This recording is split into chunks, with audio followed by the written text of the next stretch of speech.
everybody, and welcome back to episode number 2 of the Searching for Christopher Robbin podcast with 1B. Not 1B. 1B. We'll get there. What do you we'll get there? I don't know. So I make these graphics and I do these things and it has 2 B's in it. And then I always get a call going, hey, it's 1B. And I'm like, why don't you just change your brain to 2 B's? So and that would be totally acceptable because, that's no longer my name. And actually, probably the 2 B's will keep us out of trouble. Did you just give away the secret? I have actually people hitting me up thinking you're Christopher Robbin. Oh, really? Well, no, I didn't give away anything. We already went over the first episode. We talked about what we're going to do on this podcast. So if you have not seen the first podcast, we are basically talking about what we are going to run down Chris's childhood. And sometimes I'll interject with a little bit of my troubled childhood, but it's a channel to help. It's talking a lot about mental health and triumphing and how to get through things. Everyone has a story, but if you don't have a lot of money and you don't have a big name attached to you, everyone doesn't get to hear your story. You never know whose story can help you, right?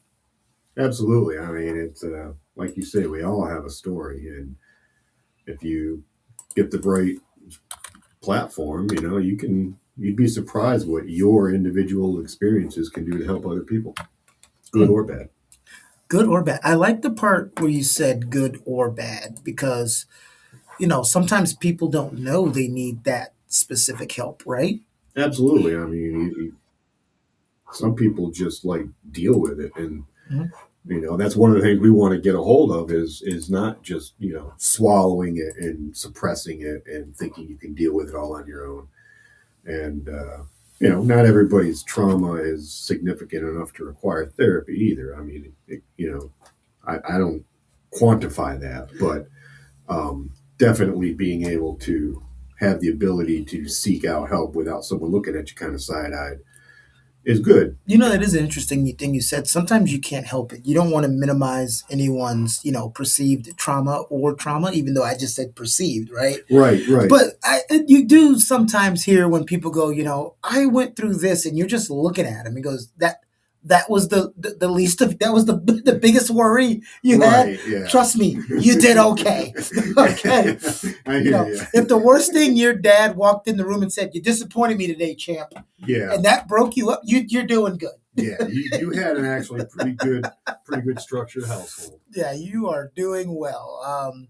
So let's get into it. We're in the early stages. We're not even past preschool and kindergarten right now. Nope. In this episode, we just started. So up to kindergarten.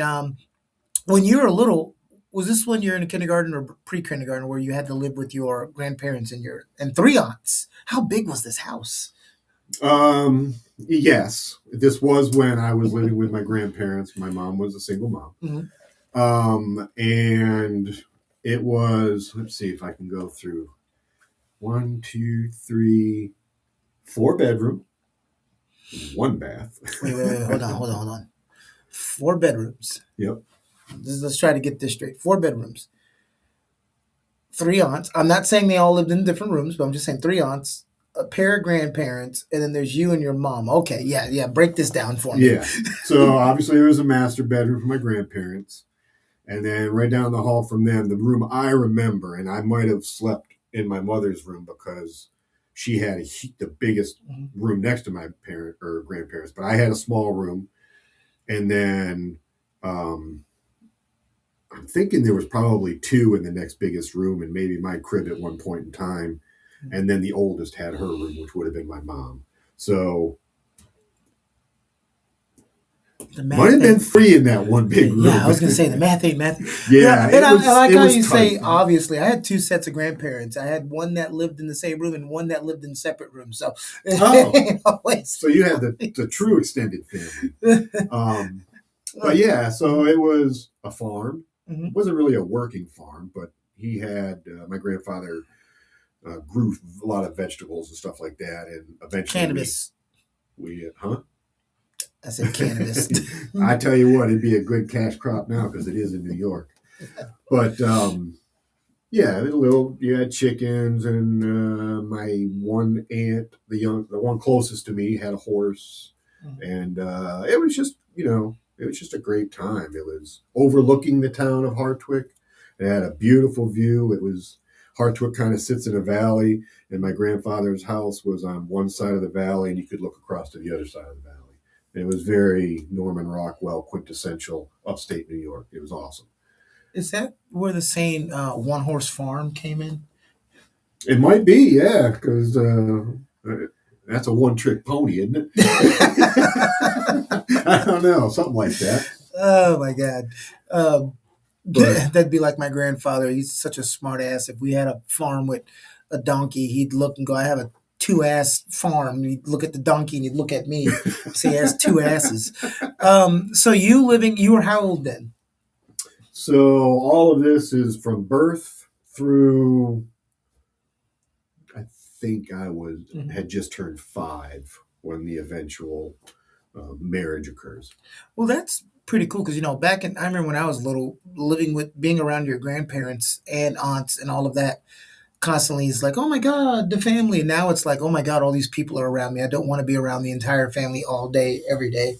Oh yeah, that's one thing But I hold fondly from my mhm, childhood is um, even as the three aunts, so 4 daughters, mhm, as they all went their separate ways, every weekend everybody got together at my grandparents' house, and eventually, mhm, way down the road, it was like 20 some cousins. So every weekend it was just everybody got together, not just for one day, and they'd mhm. pack that house again or stay with other family because they kind of married within the town. But yeah, it was great having that influence of multi generational viewpoints. It might even be worth something now. So this is a happy time right now. Yeah, yeah. This is the greatest time Mm. as far as my childhood goes. These right here are the best memories. It's so great that you decided to fall down and bump your little head. Yeah. So here's a little shout out. I've been getting some feedback on episode 1 from some people that grew up with me, eventually knew me as an adult, Mhm. and one of them, Adam. Hope you're listening. He was in kindergarten with me, and his mom, Mrs. Well, I don't want to give her last name away. She Mrs. Adam. Mrs. Adam's mom, Adam's mom was my kindergarten teacher. And my kindergarten, my school was a little red brick schoolhouse. Kindergarten was in the basement, and then first floor was first and second grades, second floor, third and fourth, third floor, fifth and sixth. After that, you went to Cooperstown. Now, some people aren't going to understand why you put an emphasis on brick house because he always gives me a hard time. Because, like I said, I work hard, and he goes, "Hey, it's a nice little red house, schoolhouse you have on the thumbnail, but it was made out of brick." And I just hung up on him. The devil's in the details. What can I say? I get fixated. That's a part of trauma. You get fixated. This is true. So in this, little red schoolhouse, basement, kindergarten, good times, really good memories, couple good stories from Yeah, all of back in that. those days, just sitting in there learning and inhaling mold, right? What? And Maybe. wait, and lead. And probably lead. Yeah, I can probably vouch for that. We weren't eating the paint chips, thankfully. They had so much back then. We didn't need to eat it. You We inhaled it. just Yeah, I'm sure there was probably asbestos yes. because this It built is character. It 1975, 74, maybe that 75. should be our answer right now when people keep telling us they don't build men like they used to. Yeah, we stopped all the lead poisoning and It's all that heavy metal poisoning in yeah, our now, liver. now they can think. Oh man. So yeah, Mhm. so back on. Go to school, whatever, and then recess. Everyone loved recess as a kid. And our recess in this little red schoolhouse backed up to a huge field and no fences and going down the tree line, because that's what it was a tree line, Mhm. that separated us from an old chicken farm. I guarantee you were not supposed to go in that tree line. Absolutely not. There's always some place that we're not supposed to go. I mean, just in case, because we have young people listening to this, recess is when you had a break in Oh, class and you go out and play. and you look forward to it. Yeah, And so did the teachers. Yeah, recess and nap time and lunch were the three greatest things in kindergarten. Funny you should say nap time because that's another great story. Okay. Okay, so now picture this. It's 1975. The kids are released. Jesus. They're not supposed to go to the tree line. And where do they go to make a beeline? Mm. Right to that tree line. Yeah, because you know what the craziest thing is? Stop telling us if they just didn't point it out. Yeah, but they go, hey, care. Don't look in that box over there. Oh, you tell a kindergarten kid, don't look in a box. Yep. What is he thinking about for the next hour? Would they tell what's Pandora? In the box? Yeah. What's in the box? Absolutely. First thing we're going to do. Yeah. What's in the box, Chris? Don't. That's 7? Yeah. 7. That's all 7. Right, there we go. Yeah. Love movie quote trivia. Do not go to the tree line. So we, as in all my buddies, I don't know if Adam, he might have been there. He might have been playing baseball. He was a big baseball player. But definitely my friend Greg, my friend Josh, this one girl, Natalie. For some reason, I remember her, even though she moved away. She was fast as lightning. And a couple other kids. We went over to the tree line to play tag in the woods. It is great memory. I can remember some names up to middle school, but you're remembering names of kindergarten classmates is insane. Yeah, I've got a crazy memory for stupid shit, though. Like nothing I can really put to use in the real world, but if some kid from kindergarten said, hey, Keone, you remember me? No. Yeah. That is well, they might all remember me because I've told you the story before. I grew up in an all-black, drug-infested, very poor neighborhood. But my mom cheated and used my grandmother's, probably the one great thing she did for me. She cheated and used my grandmother's address. So the school I went to in kindergarten, there were only 2 kids that looked like me. So if my friends from kindergarten remember me, there's a reason. Well, there's only 2 of you. Yeah.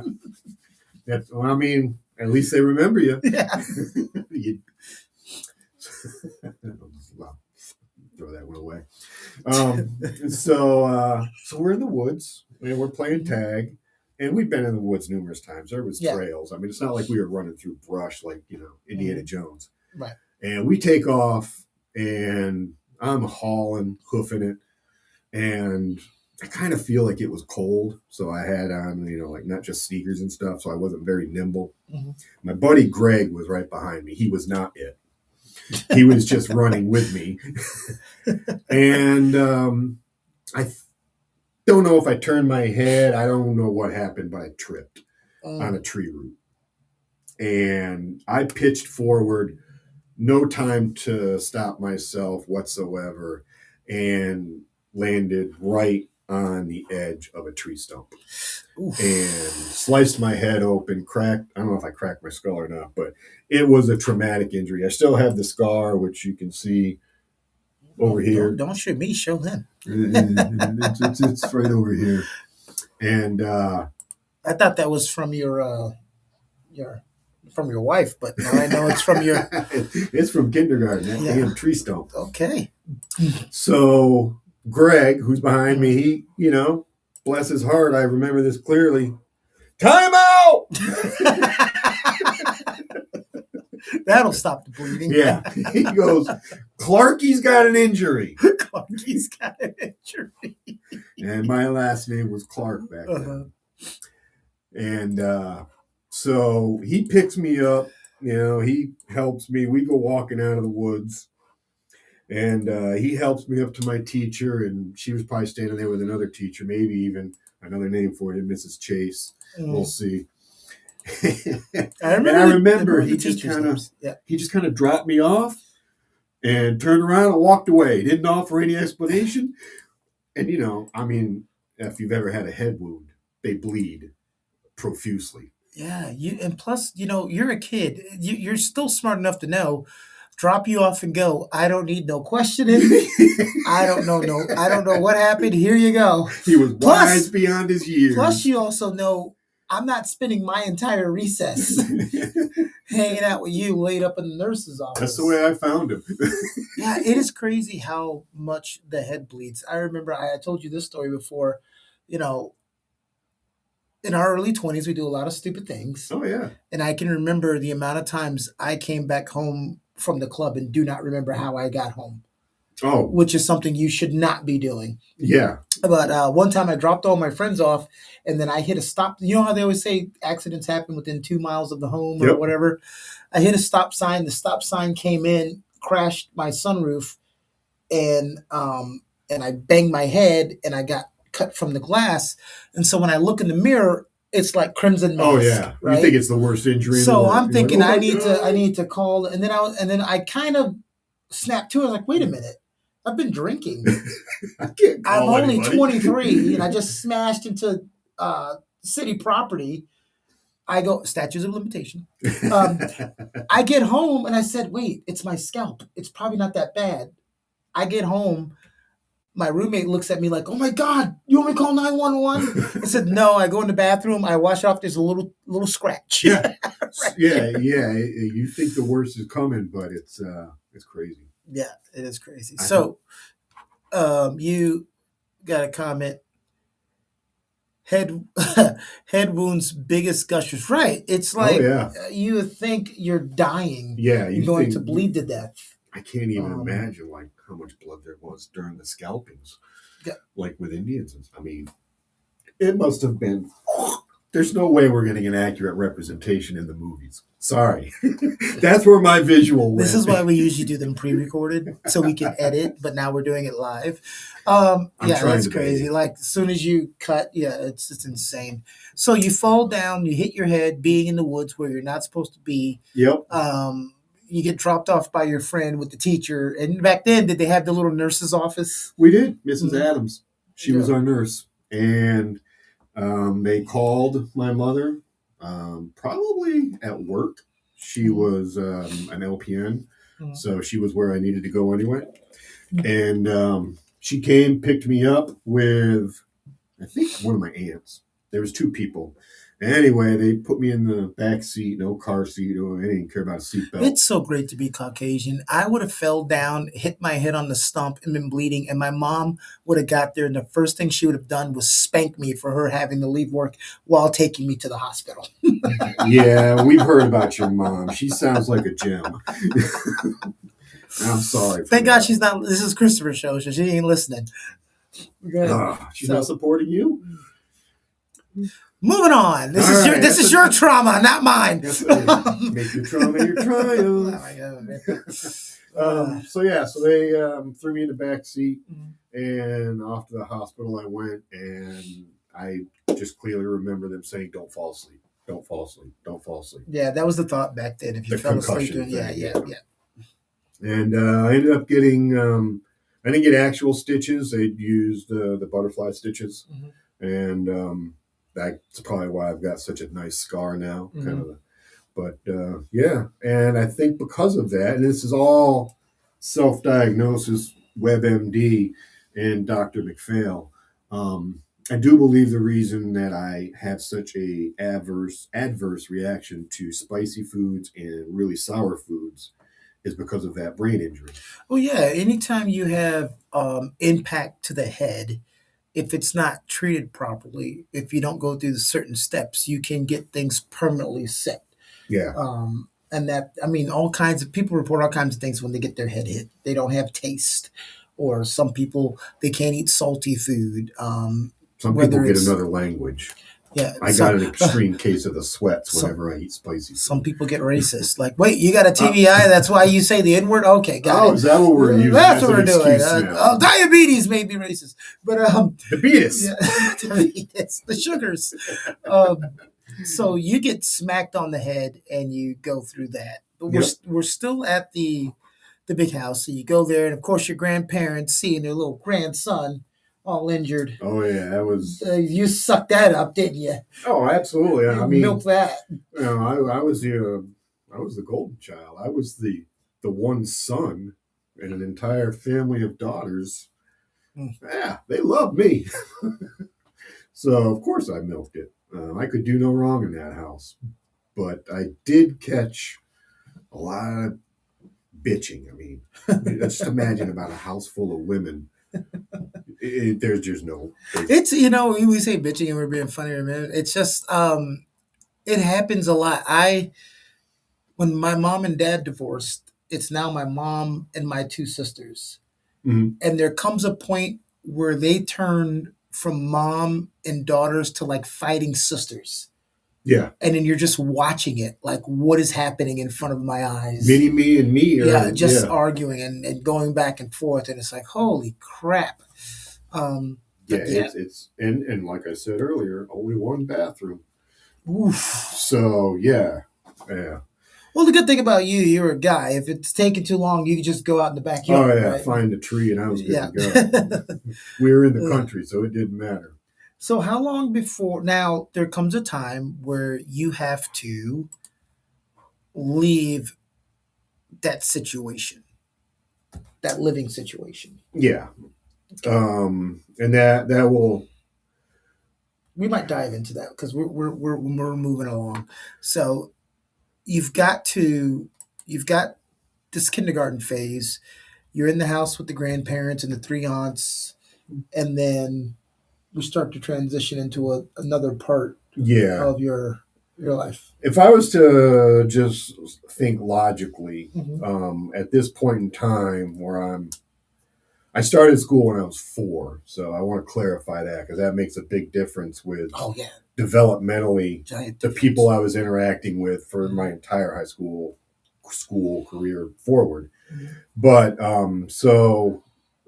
in New York, the trip was October 1st, I think. If you were 5 before October 1st, you could start school. Ah, And my birthday was in September, so I just squeaked in.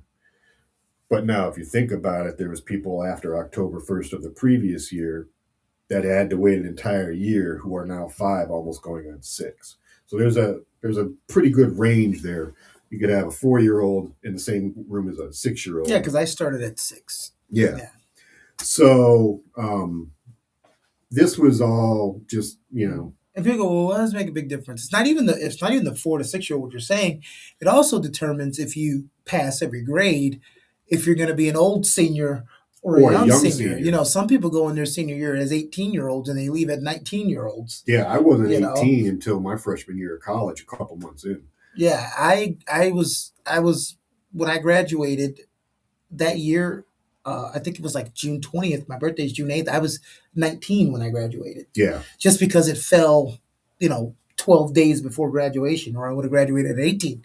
yeah.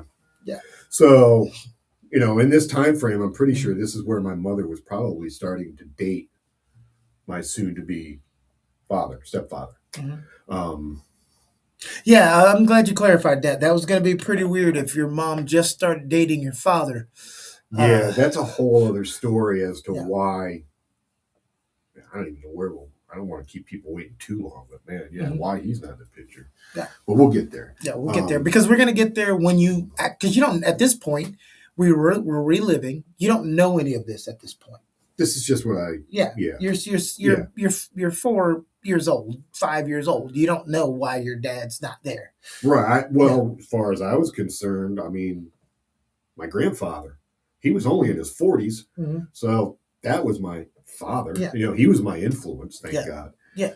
But So yeah, I wasn't asking questions at all. I didn't yeah, care. you wouldn't know what to ask. Right. Yeah, is my point to the people. Yeah. To What? people. Right. Yeah. Exactly. What would I ask at that Yeah. age? You And sit your mom down at 4 and do an interview. Like, what's happening? yeah, the math ain't mathing, mom. he had the TBI and everything came snap to. Yeah. Where's my father? What dost thou done, my father? Oh God! If you would have had a TBI and awakened with an English accent, that would have been perfect. Um, but your mom starts dating. Yeah, so I'm pretty sure she's dating the Mhm. soon to be, and I don't really have a whole lot of memories of him, like in the picture beforehand. Mhm. I don't want to get too far ahead of myself, but because we got the actual next episode where we actually No, you're fine. Don't tell them that. change. Yeah. But but yeah, we were just. I know I left this school in first grade, so I Mhm. finished kindergarten, and I was with my grandparents and Mhm. all that. And um, first grade comes around. I started first grade in this school. Mhm. They get married. Now you're in 1976, Yeah. and we move. And you So I move. had a little bit of time here in the house, Mhm. around the aunts. No uncles yet. Nobody was married, Mhm. um, and just loving life. Living life is good. Yeah, I We're mean, muted. I wanted to get into that because this we don't have any meat in this one yet. okay. Yeah, So what do you want? Yeah, I don't I'm want to muted. I don't want to ruin this. No, you're fine. We don't have to go deep into it, but we want to kind of Well, um, get well, into what we're getting into in the next episode. We're gonna leave you guys on a little cliffhanger, but um, the reason why we're transitioning in the episode 3 is because episode 2 is not saying he didn't have any fond memories yeah, after episode 3, but that's really where things start to take a turn, and the so to say. memories are more manipulative, Yeah. like the good memories and stuff. So yeah, so where we are now, I said I had another story Mhm. about, and it's about a girl, Darcy. This one's about you, at nap time, in the Oh, same. wait a minute. That Oh, time in the 70s. I don't know where. Okay, hopefully this is YouTube friendly. Let's. so kids don't like naps when they're kids. I love naps What, now what, that I'm an wait, what adult. school did you go to? Oh man, Well, my you know what? Adam's mom will contest. No, no, no, Kids no. didn't like to sleep. You were right. Kids will get cranky and they'll fight sleep. But if you're a smart teacher, and that's the point of recess and feeding them, you tire them out, and they knock out. We knocked out like I mean, we used to, we get to school, and then they send us out there in the Miami sun Oh to go yeah, play on the jungle gym and the swings and chase each other around and smack each other and say things to each other that kindergartners shouldn't say, even though our parents go, "Don't say that around the kids; they're innocent." yeah. You And should then let when them you, and record then it. you get in the park, you go listen to a bunch of kindergartners talk, and you'll realize they say worse things than adults. They hear everything. So you do all that, then you come in and get your little food and your little juice and all of that. Now you're full and you're tired, and now you're in the AC. Yep. Oh, Well, I doubt we had AC no, back then, well, but I we were mean, in the basement, so it was yeah, cool. yeah. But Well, you were. Uh, I always forget how much our age comparative. How old are you? I just turned 55. Okay. Oh, you know what? I thought you were like 2 years older than me. So I'm 47. So you're Eight. 8 years old. Yeah. Okay. So yeah, different time. But if I would have probably went to that school in '77 or something, we probably wouldn't have had AC. Yeah, yeah. Yeah. You had, yeah, I got you. Yeah. They would just have the windows open. Yeah, good breeze. Good for you. Builds character. Builds character. So yeah, so our teacher, you didn't have to sleep. You just had to be quiet. Mm-hmm. Period. Just, and we all had our blankets and I think a pillow. We're all laying down. We went and you found your spot. They made sure we were separated. To a point, yeah. No, us they did. And this, me and I think it was Greg. It was either me and Greg or me and Josh. We were close to each other, but this girl Darcy was there. During nap time. Would not shut up. And I have no clue. You know what's hilarious? There's some husband somewhere who thinks you're talking about his wife. Darcy goes, and she still does it today. She does. But I don't know what possessed me to do this. I have no clue. But there was a popcorn kernel on the floor. No, I think I know where this is. Where do you think it went? I think you threw it at her and it went in her mouth and she choked. Nope. Oh, okay. I shoved it in my ear because I thought it would shut out the sound. And I couldn't get that bad boy out. You thought putting one popcorn kernel in one ear. Oh, you are 4, so. Right? I mean, it made sense to me. So you give your mom a TBI and now you give her an eardrum injury. Okay. Poor mom. And she didn't find out. This didn't come out for, I don't know, maybe a week until it started to hurt. And then my mom being a nurse, she's like, well, let me, see if you've got an ear infection. Mm-hmm. She always had the flashlights. And she goes, what is that? And I told her, popcorn kernel. Darcy wouldn't shut up. So off we go to the emergency room again. Yeah. Oh my God, you're just racking up ER bills for your poor old mother.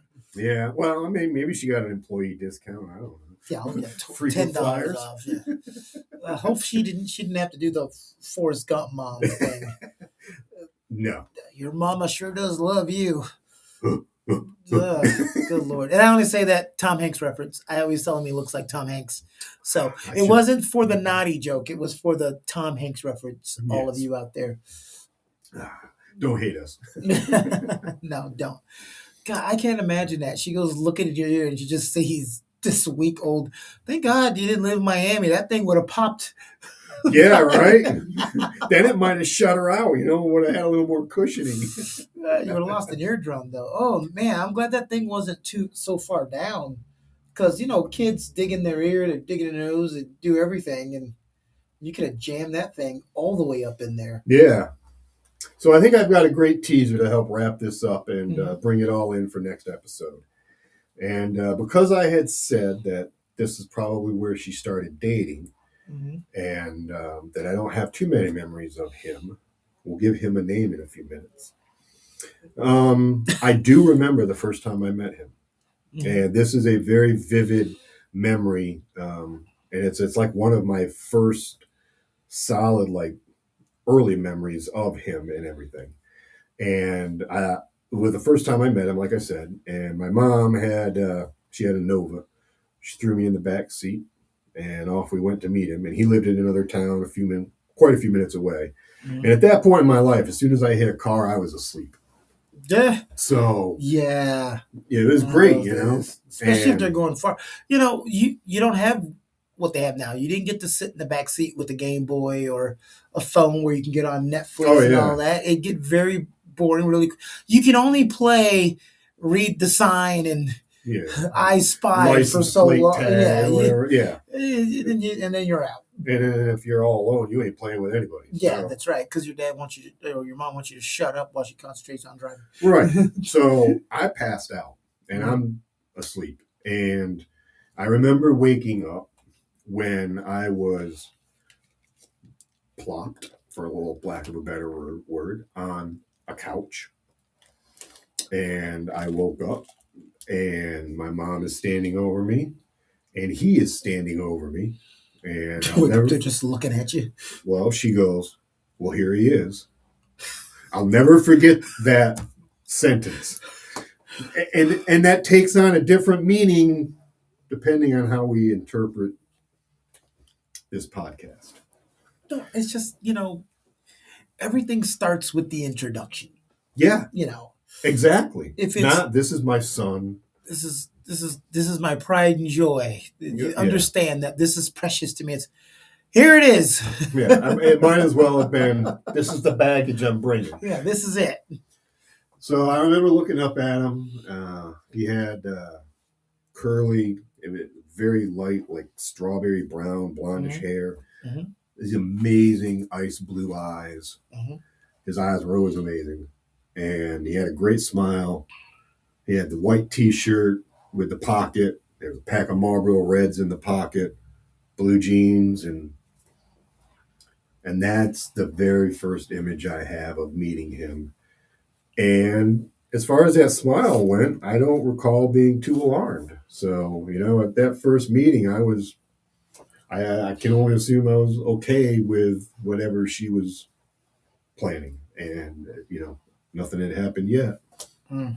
But that man who would soon become my father, that was Kenny.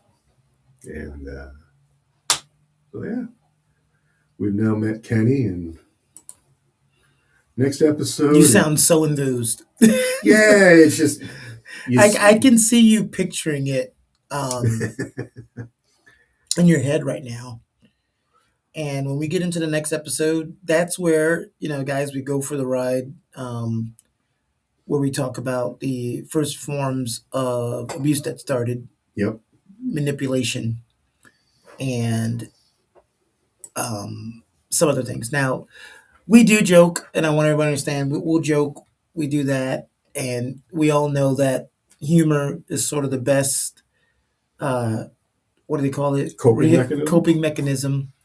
But we also we're at a time where we can reflect and look back on these things. Of course, it's no laughing matter when you're going through it or when we were going through it, but you're able to look at some things and kind of, if you're healed, right? Or healing. Yeah. Yeah. If you're healed it or helps you healing. process. If you're not in the there you go. If you're healing or healed, if you're not in the process, then not a damn thing's funny. Yeah, yeah. There, Mm-hmm. I had my dark moments Mm-hmm. for sure, and we'll get there. But anyone that's listening that's in one of those dark places, if you're listening, you're on the right track, and our humor and our stories will hopefully make a difference. So until next time, I'm Christopher Robbin. Make your triumph, make your trauma your triumph. There we go. I get to pick at him for 5 hours today for messing that up. See you next time, everybody.